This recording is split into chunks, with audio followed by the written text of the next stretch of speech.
Talenti svih uzrasta pojavili su se u Kulturnom centru u Ljubuškom na audiciji za manifestaciju Umro sam, al sam živ.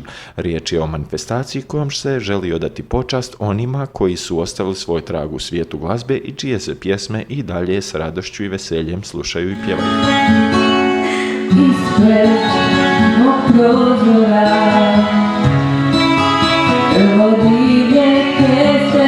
Kraljević nekad bio aktivan, nekih 25-30 godina.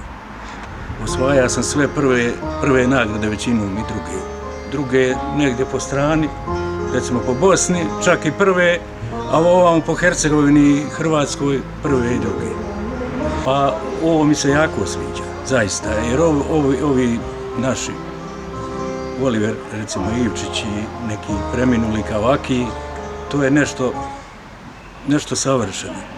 I ovo je jedna dobra stvar, Vesna je to napravila, mislim da je ona to organizirala.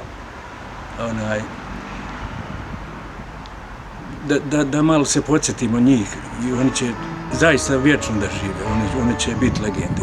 Evo, vi ste i pjevali i osvajali nagrade, šta mislite, je li ovaj događaj prilika za ove mlade da i oni pokažu svoj talent? A evo, već dugo godina se ništa ne događa. Recimo, bude pjevači, amateri budu djeca, na primjer. A bilo bi dobro, nekad je bilo, mikrofon je vaš se zvalo po Ljubuškomu, to bi se organiziralo, bilo bi po 1000 ljudi dođe kao da izviđač igra rukomet, na primjer. A danas ništa i kome god kažeš zašto to da ne obnovimo, da to imamo. Ne, niko ne usudi se da to organizira. Onda je ovo korak u dobrom smjeru. Ovo je nešto fenomenalno.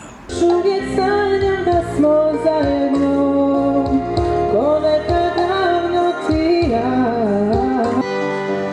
O, didi, lanajna.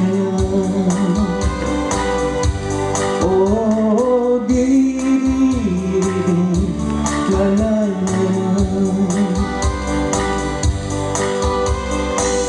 Zbog tebe bi plava mora umirila valove, zbog tebe bi livade rosne.